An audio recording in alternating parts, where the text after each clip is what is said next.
Hey folks, it's Piano Man Steve Lungrin coming at you here. I'm the founder of LearningMusicIsFun.com and creator of the Piano Man Approach online piano course. And what I want to do in this video is give you a couple of simple tips on when to use this sustain pedal. Because I have a lot of people ask, I don't know how to incorporate that properly into my playing. Now, this video is for average players. If you're a really advanced player, you probably already have your own protocol you use for the pedal. It's probably pretty similar to what I'm about to teach. But obviously, when you are a very advanced player, you're going to do a lot of experimentation and trying different things and using it for really special effects and all that. But here's what 90% or 95% of using the pedal is going to be all about. There are basically 3 times you want to use the pedal. Number 1. When there is a change in the chord, you want to lift up and come back down. Number 2, if there's not a change in the chord, roughly once every measure, meaning if it's in 4/4, about every 4 counts, or if it's in 3/4, about every 3 counts. Sometimes if it's moving along pretty quick, you might do it every 2 measures if there's not much in the way of chord changes. But just periodically, usually leading into the beginning of another measure of the song. And number 3 is when you play some kind of fill or signature that is outside of the chord you're playing enough that it might create some leakage of weird notes into other notes. So what I want to do quickly is use a couple of Tom Petty and the Heartbreaker songs to demonstrate my point. Let's start with Running Down a Dream. Okay? It's in the key of E. And this is a song I chose because it's got a cool signature, but it doesn't change chords very much during the verse. So I'll show you what I mean. It starts out with some little guitar thing that goes da-da-da-da-da-da-da-da. So I'm just going to kind of approximate that on the piano here.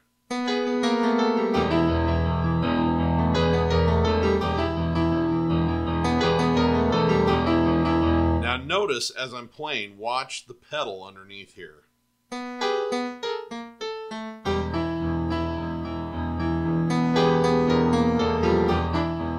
Notice how, as I'm getting to the end of that lick, I lift up and come right back down.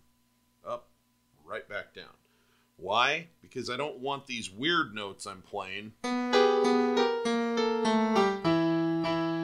to get stuck in that E chord that I'm playing. Okay?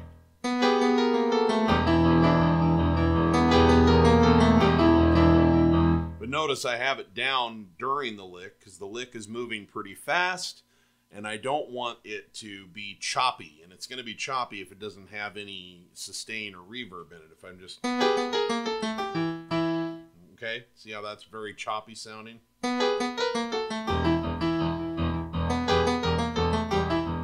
No, we want that sustain. But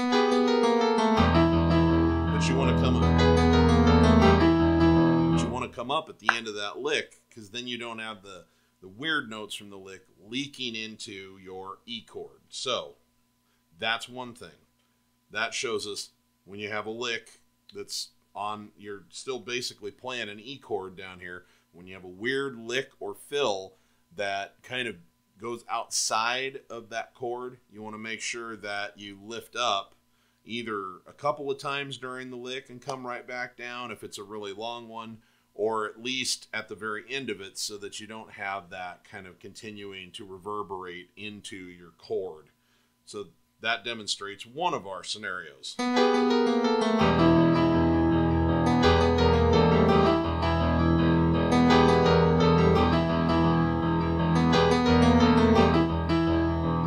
Okay, now, another scenario, as I said, is when you don't have much in the way of a chord change, and you're just kind of going for a long time on the same chord, then you might want to consider every measure or every 2 measures lifting up and coming back down just to, you know, get rid of the reverberation that's there and start anew.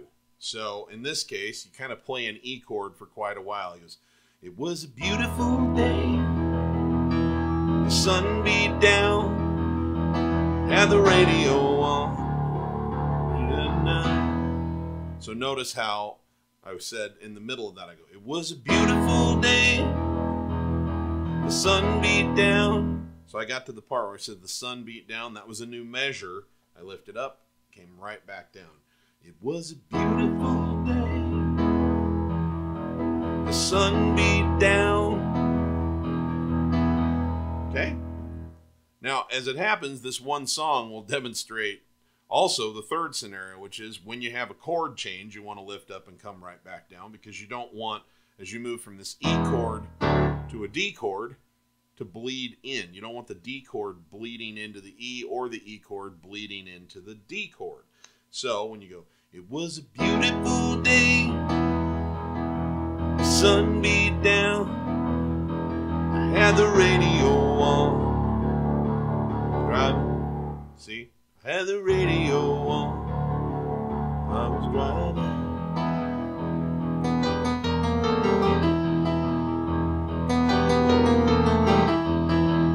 So, again, in those three scenarios, when you play the same chord repeatedly for a while, every measure or two you want to lift up and come back down just to sort of reset the reverb.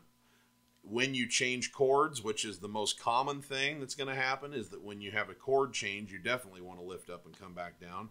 And when you have a weird signature line or lick or fill that varies from the chord, you definitely want to lift up and come back down, at least at the end of that, so that the strange notes you played don't leak into the chord that you're on. So let's take a look at another song, just another song by Tom Petty, actually, just to give this point a little more attention. So this is Free Falling.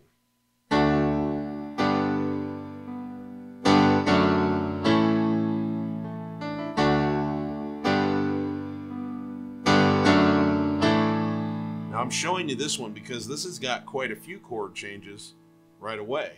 So we already covered that you want to lift up and come down on every chord, but I wanted you to see what happens when you've got one where you're changing chords several times, even in the same 4-count measure. She's a good girl. She loves her mama, loves Jesus, and America too. She's a good girl. Loves horses and her boyfriend too. So that's got quite a bit of pedal activity. But if it doesn't, listen to how badly that all bleeds into each other.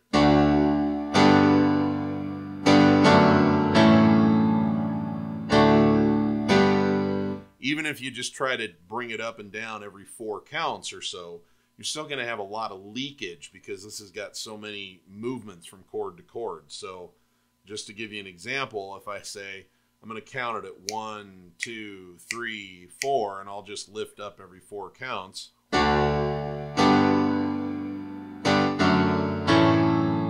See, even with that, there's not enough separation between the chords because they just move too frequently within the measures. So that's why you want to use that as your rule of thumb. Number 1, when there's a chord change, lift up and come back down. Number 2, if there's not a chord change, every 4 to 8 counts, or it could be 3 to 6 counts, depending on whether it's in a 4/4 or a 3/4. Every 1 to 2 measures of the song, lift up and come back down, even if there haven't been a chord change, just to reset the reverberation. And number 3, when you're playing a signature line or a lick or a fill or a solo, just something that is going to introduce some strange notes into the mix that are not part of the normal chords you're playing. At the very least, at the end of that lick or signature, lift up and come back down so that those weird notes don't stick with you. So that's your rule of thumb. 3 times. And what will eventually happen is that you'll kind of become second nature with it, and your foot will just kind of know what to do. But for those of you who are looking for guidance, that's the simple guidance, those 3 scenarios. So I hope that this has been useful to you, and if you've really enjoyed this video, I hope that you'll consider giving it a like and subscribing to my channel. It really helps me move up the search rankings here. And if you subscribe to my channel, you'll see that there's a little bell there that you can click that'll give you notifications when I put new content like this out. Also, If you're really enjoying yourself, you might want to learn more about the Piano Man Approach online piano course, where I teach a great method to learn all your favorite songs without ever having to use sheet music. So, click that down in the description as well. Okay, I'm going to get out of here for now, but remember my lifelong credo. If you're not having fun when you're making music, you're doing it wrong, and I'll see you on the next free tip.